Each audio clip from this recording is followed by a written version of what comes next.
Hello and welcome. I'm Wolfgang Riebe. These are my quick tips.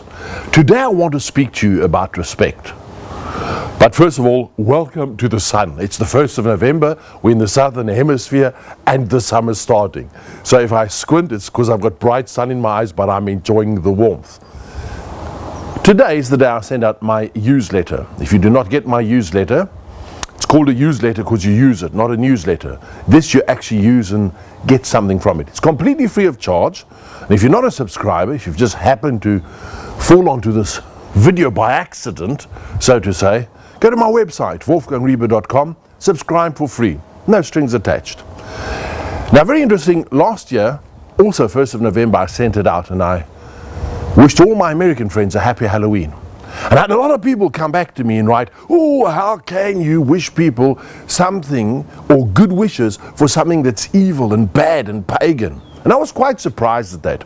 And over the years, I've done a lot of things which have genuinely been out of the goodness of my heart, where people have made comments and I've gone, but that was unnecessary. I'm not saying I'm right. But it's now over the last few months made me realize that maybe one should talk about respect. Do you respect other people's point of view? Do you judge them? Do you push your own points of view? If you think about respect, how much respect is there left in the world? How much arguing, fighting is going on in this world because people don't respect each other's point of views? Now I want to tackle 4 topics: religion, money, family, and culture. I enjoy having a party. If I have a theme party at my home, I always have a horror theme or a Rocky Horror or a Halloween because it's fun, it's wacky, you can let your hair down. When I look at the Halloween celebrations, to me it's like, what a great time just to chill, let your mind go off everything else. On the 30th of April, I'm in Germany at my oldest friend's place in the Harz Mountains where they have the Walpurgis night celebrations. He's got a hotel there, a confectionery, they have a stand at the celebrations. I go and help him because I have a big mouth and draw the people and we sell cakes and stuff. We have fun, everyone dresses up. In fact, the kids recite plays from Goethe. In fact, even the Grimm brothers wrote most of their fairy tales in the forests in the Harz. No one has ever seen this as evil. If anything, people have seen it as a lot of fun to go out and have a big party. The only evil thing or the bad thing about it is people drink too much.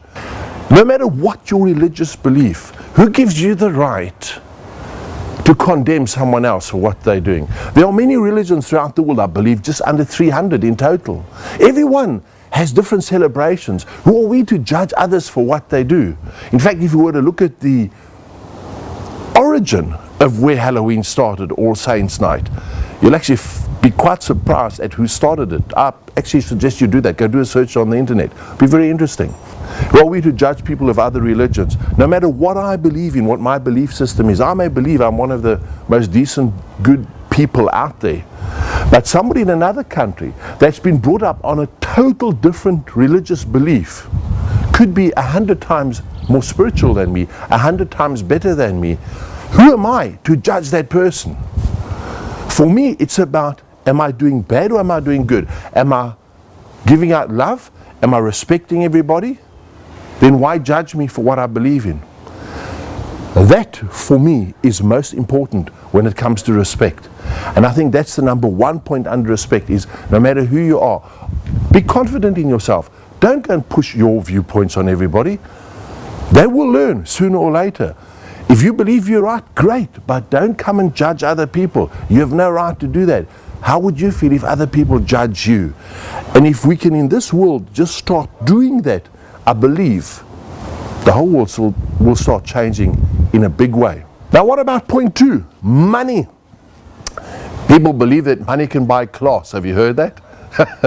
Little do they realize. But people also believe that money can buy respect. It doesn't matter how much money you have, how many people you employ, how many servants you can have. At the end of the day, that'll never get you respect. Respect is something that is earned. And I think this is a big fault that we make nowadays. Are you earning your respect? Are you practicing what you preach? For me, as an inspirational speaker, or as a mind shift guru, the most important thing is that what I speak and share with people out there, that I'm doing it. How many hypocrites are there in this world? I mean, okay, I'm not even going to mention the politicians, but in general, if you read the newspapers and you look at a scandal that some huge celebrity has been involved in again, you don't have any more respect. People believe because they have money that buys that. It doesn't. If you look at leadership positions, yes, people will have to address you by your position, your rank, but does that actually give you the respect? You see, it's when you go out there and when you treat people the way you'd like to be treated, when you go out there and respect that person on the same level and acknowledge them for who they are and what they believe in without judging, then you're going to get respect in return. Respect is something that is earned. Money will never buy respect. It's very important in the materialistic world that we live in today that people learn and understand this. Next one is family. If anything, respect in the family has gone down the tubes. I also believe that in many respects we've learned that from the media and all these soap operas that are completely whacked out, that people are addicted to. Stop doing that stuff.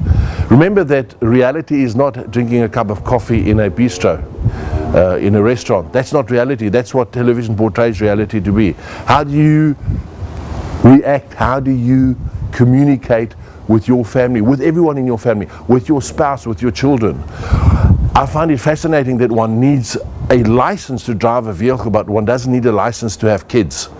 How people bring up children nowadays, now they disrespect them, and then we complain our teenage children don't respect us. Well, maybe you didn't respect them or bring them up nicely.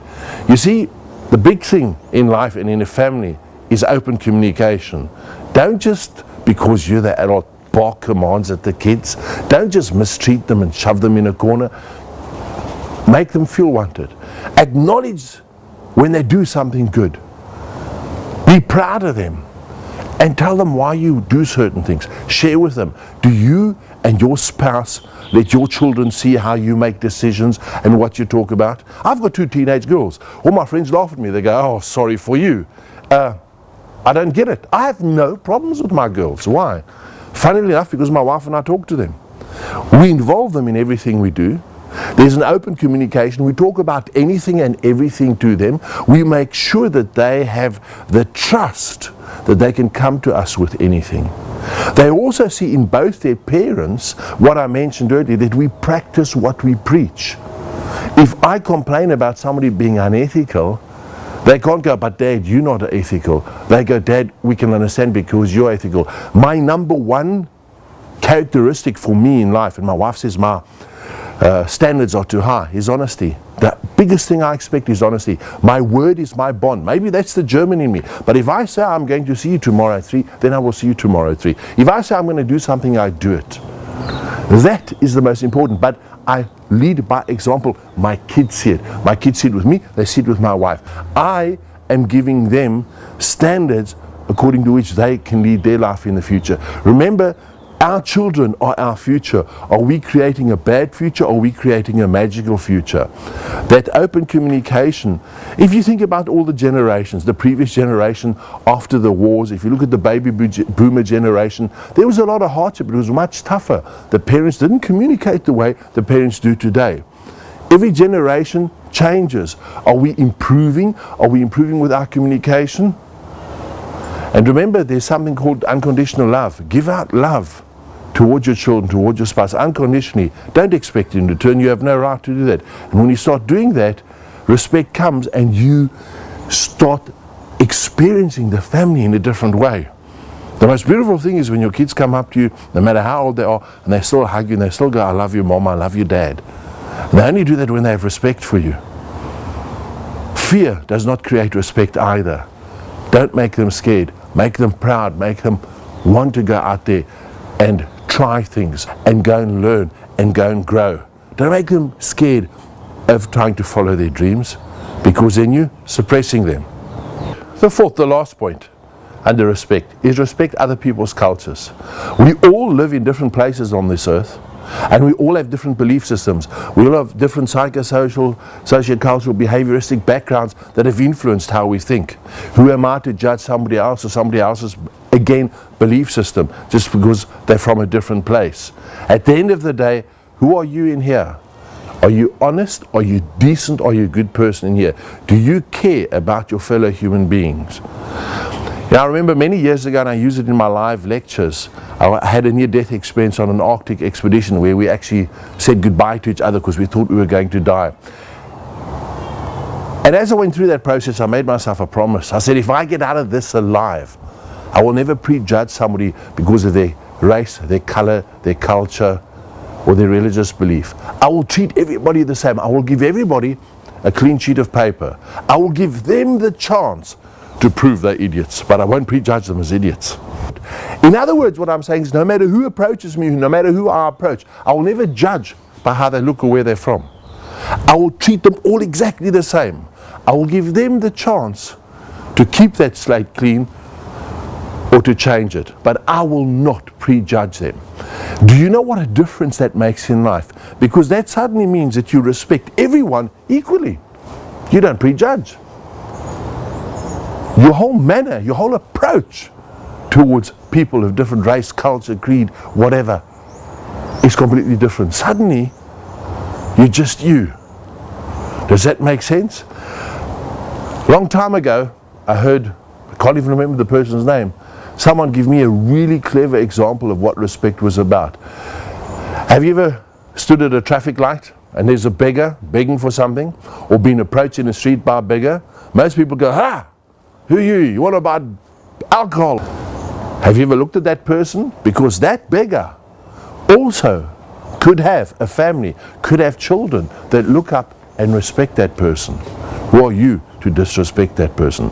You don't know the circumstances that are there.